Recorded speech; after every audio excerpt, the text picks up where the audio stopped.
Okay, so this is my first test of trying out OBS in general, as well as just recording some games on Flesh and Blood Online. So this website's fleshandbloodonline.com. It's a browser-based interface for you to play Flesh and Blood. Uh, One of the advantages of the platform is that it's automated, which means that all the cards are actually implemented. So when you click on a card, it does what the card is supposed to do. There are a few bugs here and there, but the developer is very responsive, especially on Discord.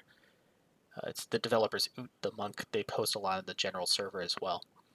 So I posted on their Discord, or I found a random game with someone wanting to play a Blitz game. They brought in Dorinthea. I'm bringing in Viserai. My list is not particularly interesting. It's Matthew Fox's list. I think that's how you say his name. The UK national champion. Except that I'm playing two of this rounds on me, which is kind of a spicy include, but it doesn't end up mattering in this game, so it's not really worth going into. I guess in the future, if I ever actually do anything with the car, then I'll explain why I have it in Viserai. And I played in a skirmish. I made top 4 with it, but it actually bailed me out one of the two in one game, and in one game it almost hurt me. So it's kind of either way. So we'll see. I have this going at 140x. Let's go. Let's jump a little bit to the game. So they're going first.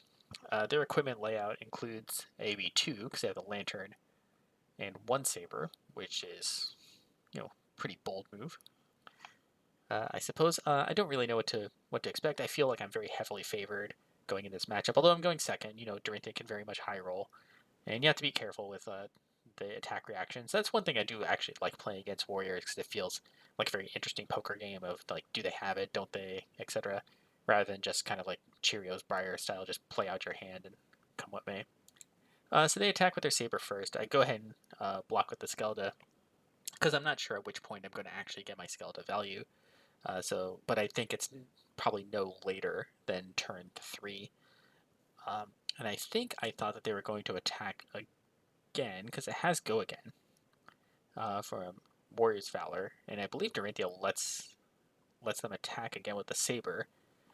But so I think I was going to do that, and that way, if I block this, then I'll just use Skullcap to block the next attack. But I think they end up just arsenaling their card instead of attacking again, if memory serves. Yes, I think I hover over it just to make sure that what I was thinking was correct. But they just pass an Arsenal. That's probably fine. Denies me a way to filter my hand. Because I think on the next attack I want to like use Skullcap and then maybe get rid of either the Spellblade or something like that to try and fish for a Sonata. But that's fine. So I think in this turn I'm just going to end up playing probably Mordred. I think I play the Mauvrian's guys to get some counters out and be able to Spellblade and then come in with the Rosetta. Um, so Spellblade's going to that creates 5 more on the back end. So now I'm coming in for quite a lot of damage already. So I already have 2 rune chains that are coming in just from the Mauvrian's guys, and I think on my subsequent hit. So if this hits, actually this creates 2 more. Yeah. I think I'll pop Quill Hand in a second, then be at 8 rune chance. This is a pretty aggressive turn 1. Yeah, I probably didn't need to be this aggressive. I'm not sure what else I would have done with that hand specifically. So I think at this point I'm going to pop Quill Hand. And I think ideally you pop Quill Hand when you have Sonata so you can blood sheath it out. But I think against Dorinthea I just kind of want to burn him to 0 as quickly as possible. So I haven't played this matchup against Dorinthea, well, kind of ever.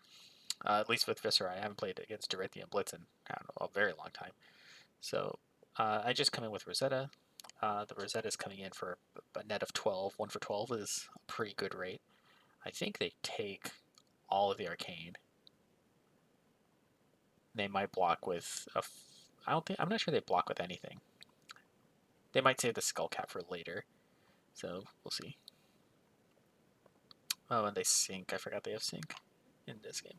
This game is from a week ago. I should probably, if I'm gonna actually start making more of these videos in the future, I should really commentate like the day of or the next day while it's all somewhat fresh. I went through this video briefly right before this just to make sure what was going on, but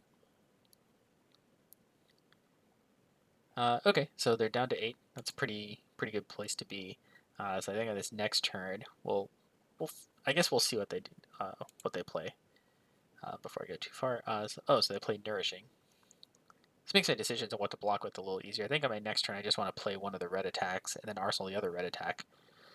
So I'm just going to block with one of these blues. And then I think I might block with the Skull Cap because I'm not sure I'm ever going to be lower than them, such that I don't know if I'll ever get full Skull Cap value. So I want to get some out, which is that's probably not the right play. I should wait, I think, for that for sure. But I think it ends up fine. So play Spellblade, create 2 Rune Chants on the back,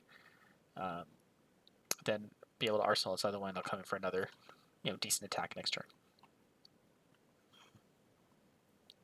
I mean, they're in a pretty good spot because Nourishing gives it. They had, 6-card hand is pretty decent. So play Steelblade, which doesn't actually affect me because it wasn't a weapon attack. There's another coming in with, full grip, that's pretty scary. But I am at 15, so I'm hopeful that I can live through. I think at this point they play Steelblade. I believe they play another one, but I think when they played the second one, I thought that they hit undo and just were rethinking, then just decided to play it out again. So I didn't realize it was 2 Steelblades coming out, which does end up biting me a little bit because I think I let the attack hit and then they end up drawing 2 instead of just the 1 that I expected. So they break their courage, which is quite good as far as I'm concerned. They get rid of it. They have this saber coming in for a stout 6. So I think I'm looking at my hand because next turn I definitely want to turn that, become the Arknight, and one of the attacks into a Sonata and come in for some amount of damage. So I don't really want to block with that much. Also, if you block with that attack, I think the saber gets buffed. So I think I take the 6, and also they had no hand and 1 resource, so I didn't want to turn on reprise or anything. But unfortunately, they draw 2 cards, which is not great, and they have go again because they break the bolters. So at this point, I think the saber comes in again for 6, and here, I mean, there are a lot of ways I can die if I block from hand, for sure. So I think if I don't block from hand, then I'm feeling a little bit more confident. It's only that one specific specialization. This guy, Seeing Steelblade. And they block. They played this out, which does buff it. It's kind of a misplay, and they're going to mention that in a second because, well, I don't know if it's a misplay. It pushes through damage, but the reprise effect is not active because I just blocked with creepers. Creepers is kind of like a dodgy thing to block with right there, but I thought at the time, they're at 8, and I'm going to be able to get Skeleton, and I have some decent. I have 3 red attacks, 4 red attacks. I guess depends what I'm going to turn into Skeleton. That I thought I might be able to kill them. So I think I just didn't care if I was going to play creepers because I had no way to actually use it to get my value because I don't have another blue in hand. I think otherwise, if I had another blue in hand, I might not block with this because then I could play an attack, use Become off the creepers to get my go again back or something, and then do something that way. But since I'm all reds and the Become the Arknight, I don't think I was going to use it. So here I think I turned the Spellblade Strike into a Sonata. Yeah, so let's do that. Turn Spellblade. Yep, turn that into Sonata. Great. I think Break Skelda, which only give me 2 resources, but 2 is greater than 0. So play Sonata. Coming for 2. And you can see from the interface, this is all automated, right? And it tells you, it actually shows in the chat what I showed. It was 2 yellow Moth Skies and then 2 attacks. Perfect split. So I get those 2, and one is blue, which is great. So at this point, I'm pretty sure I'm just going to I should play the Rune Flash. It's going to come in for free. I mean, I lose value on the Skeleton. Like one other option is I could play Meet and Greet, which at least would get the discount, but then it's not guaranteed that it would hit. And then I ended up having to pay the extra resources for Rune Flash anyway, so it's sort of 6-1, half does the other. So play the Rune Flash, it's going to come in with 3 Rune Chants, depending on if they take it. Then that's great because it turns on Meet and Greet, which is what they do. So they take the Rune Chant damage, so they went from 8 to 5. So block, I think they might. Do they block with one other equipment or one other card? Maybe.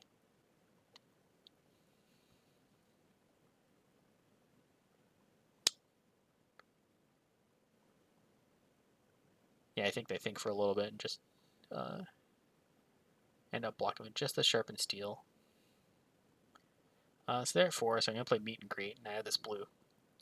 Which is good, and it's going to go again. So depending on what they block with, I think I am sitting in a pretty good position. So they take the Rune Chant, so they're at 3. And I guess they could block with a card from hand, or maybe main Skullcap only gets them 1. Oh, okay. They block with Steelblade Shot. That's from Arsenal. Yeah, it's from Arsenal. Yeah, it's from Arsenal. That's a pretty good place to be because it only took 1 card, I guess, to actually play that.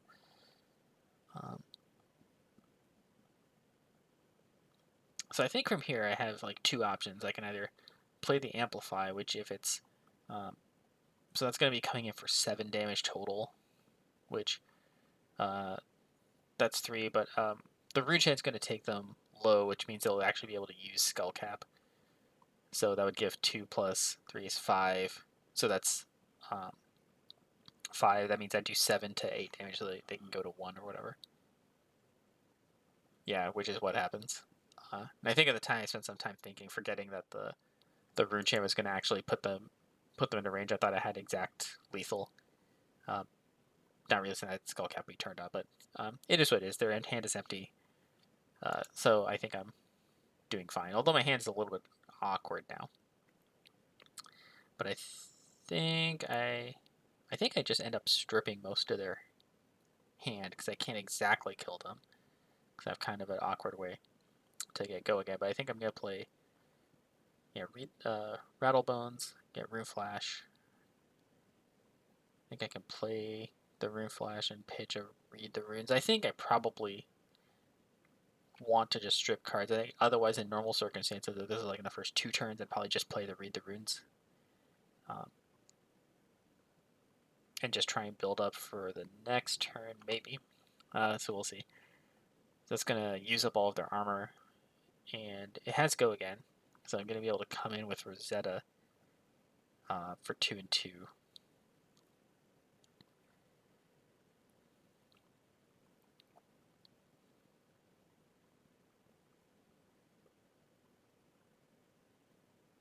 Actually, it's going to come in for 5 total.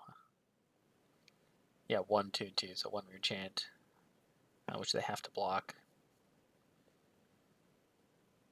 They'll have to pitch to block the other Rune Chant. Yep. Yeah, now they're out again. So.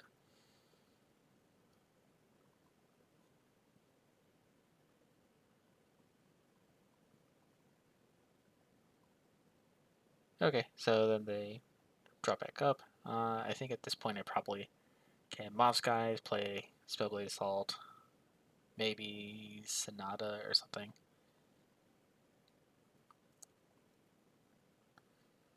Play that, pitch another Disrounds on me, which sad, it get actually played out this time.